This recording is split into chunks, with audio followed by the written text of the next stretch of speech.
our doctors had 1,500 available surgery slots to fill.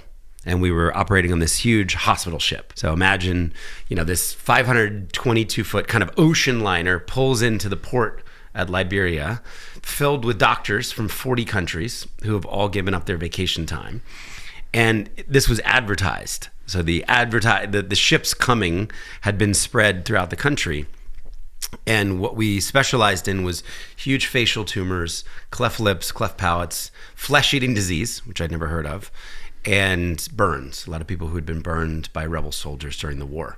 That's horrible. So I remember thinking, is it possible that there's 1,500 people with these unbelievably aggressive conditions? Yeah. And then that third day that I was there in Africa, there were 5,000 people. And the need was so great, people had walked for more than a month from different parts deep in the country. Some people had even walked from different countries. So we sent 3,500 sick people home because we didn't have enough resources. There weren't enough doctors. How do you decide? How do you decide which sick people you treat? Triage, just the most severe cases first. People that are like and death some is imminent. People, and some people had cancer too. So we would do kind of on-the-spot biopsies of some of these fleshy tumors and say, oh, wow, that's cancerous. This cancer would have metastasized. And then they would be moved to palliative care. Gosh. What's a story from that people need to hear? So we would see a lot of kids, and we saw a lot of cleft lips. So if you're born with a cleft lip in one of these countries, it goes unrepaired. And this is a very simple procedure. Yeah. It could take 20 minutes, cost a couple $100s. And I remember once finding a 58-year-old woman in a remote village. She had a cleft lip and a cleft palate. And, I realized that medically knowing about this procedure at the time, for her entire life, food and water would spill out of her mouth. So she would have to kind of, eat holding her head back. I've never thought about that. I've always thought of it as like a visual thing, it's not cosmetic. A visual thing. No, absolutely not. And it's embarrassing. Yeah. Your food kind of dribbles out and water dribbles out. So for her whole life, she'd never had access. And I remember saying, oh my gosh, come on the ship. I think we can make an exception for you. It's a pretty simple surgery. So I was going to get an extra slot for her, and she wouldn't come. So I went back to the village, and I had to bring photos of other people who looked like her before and then had the procedure and looked like us.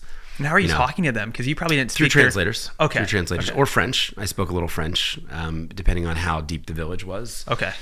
French is the official language of, this was Benin at the time, which was a neighboring country. So eventually I showed her these photos, and she came with us, and she had the surgery. And that was just a kind of shocking realization that most of her life was lived without the most simplest intervention that could have just changed her dignity, changed the way people saw her. I mean, she lived kind of cloaked in shame, covering her face. This was embarrassing to look like this. It was a deformity. Mm-hmm. Many people in West Africa thought people were cursed. She was just born. It's a very common condition. I think it's 1 out of 350 of us is born with a cleft lip. We just keep the kid in the hospital, and sometimes I think Joaquin Phoenix, people know he's had one. It's a very imperceptible scar. But if you're born with this condition in West Africa, you can live to be 58 years old. Seeing all of that, how did you decide, okay, I care about these people, I want to help these people? How did that lead you to water? Like, what's the story of going from being on this hospital ship to, hey, we need to help solve the clean water crisis? It was pretty simple. I was with doctors. The need in the country for medical intervention was far greater than we could meet. And I saw a litany of medical problems. I remember spending time in a leprosy colony. I mean, I'd never known anything about leprosy, and here are 400 people that I'm living with that all have leprosy. Were you worried about getting leprosy? A little.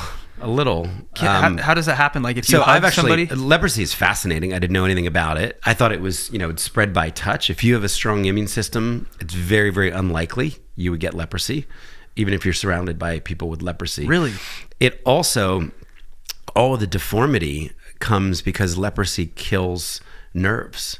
Okay. So there's a fantastic book called The Gift of Pain that was written by the foremost leprosy doctor.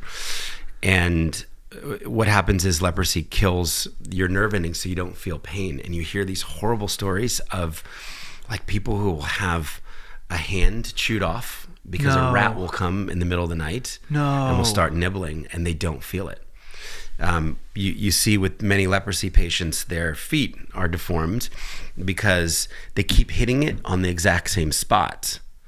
And, the minute we get sore, our body just shifts our balance to another part of the foot. They did a study once where they put, sorry, this is a little bit of a detour, but they put like 100 bubbles in a shoe, and they ran people around tracks. And you start off by, breaking the bubbles in one part of the shoe, and then you move to the other side, and then you move to the front and you move to the back, because your body just says, little sore there, let me adjust. So a leprosy patient doesn't have those nerve endings, doesn't adjust, and therefore just injures it. A lot of the injury is due to fire. You would hold something that's hot, and you don't feel yourself being burned. And the next thing you know, you've got a 3rd-degree burn. Is there a cure for leprosy? There are drugs that can stop or slow it, but not reverse it. What about a vaccine? Like, do we all have like a leprosy vaccine that we got when we were babies? I don't think there's a vaccine for leprosy. Okay. It's just very rare. I've never. Anyway, so just to kind of I thought show, that was so interesting though. to go to water. Anyway, the book is so interesting because it kind of says pain is a gift when you think of it in that context, and it's a really interesting kind of much more expose on life. The pain is keeping our bodies intact and healthy, and without pain, we become disfigured. Crazy. Anyway.